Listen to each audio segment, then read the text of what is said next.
Paz, meus queridos, Matheus Nunes aqui trazendo essa mensagem para você. Hoje vamos iniciar uma série de mensagens sobre os juízes do Antigo Testamento. Então vamos aprender juntos? Foi que, após a morte de Josué, líder que substituiu Moisés, vieram muitas gerações que não conheciam Nosso Senhor e os feitos que ele tinha feito por seu povo. E essas gerações começaram a fazer coisas que aos olhos do Senhor eram maus. Deixaram de servir o Deus vivo e começaram a servir e crer em deuses pagãos, provocando assim a ira de Deus sobre o seu povo, devido ao fato que eles simplesmente deram de ombros para tudo aquilo que Deus fez para eles. Vamos parar um pouquinho da história e vamos tirar um ensinamento dessa passagem.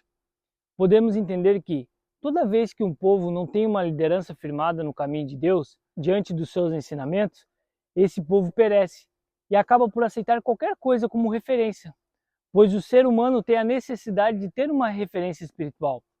Até aquele que se diz ateu, ele escolheu não crer em algo espiritual.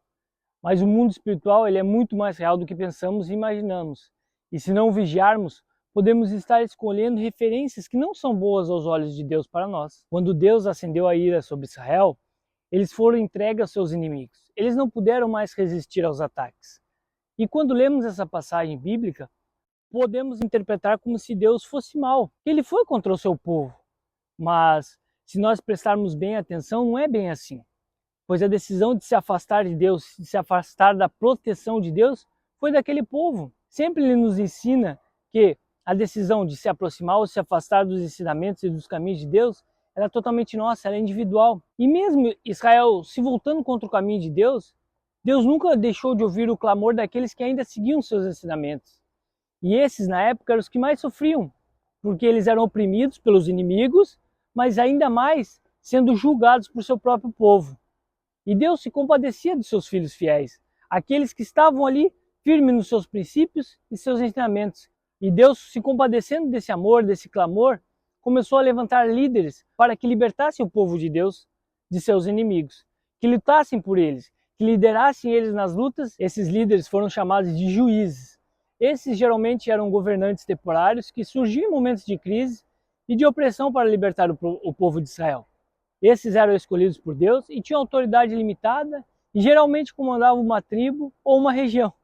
Pá, tudo bom? Tô gravando aqui. Segue lá no canal, hein? Valeu, abraço. Após completar a missão que eles eram encarregados, voltava à sua vida cotidiana. E por que Deus teve que levantar vários juízes nessa época? Pelo fato que toda vez que um juiz morria, que acabava a sua missão, se voltava para tudo aquilo que Deus vivo tinha ensinado. Mas antes de falar do primeiro juiz, já vai se inscrevendo no canal se não é inscrito, para não perder nenhuma mensagem de Deus para o seu coração, amém? E eu peço muito a sua ajuda, muito mesmo. Basta você curtir esse vídeo para que o YouTube entenda a importância dessa mensagem e ele entrega para muito mais pessoas. Vamos espalhar a palavra de Deus pelo mundo. E o primeiro juiz levantado por Deus foi Otiniel, perdão se a pronúncia não estiver muito correta. Mas ele, filho de Kenaz, irmão mais novo de Caleb.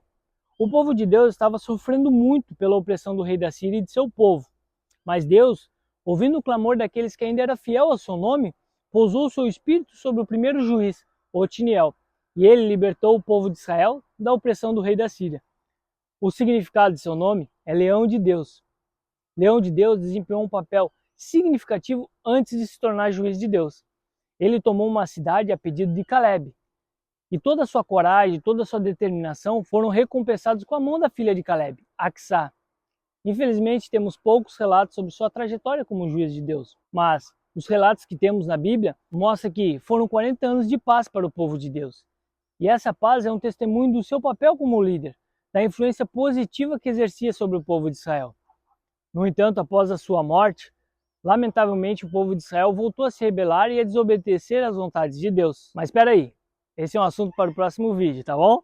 Espero que tenha gostado dessa mensagem, que Deus continue te abençoando grandemente. E nunca se esqueça, hein?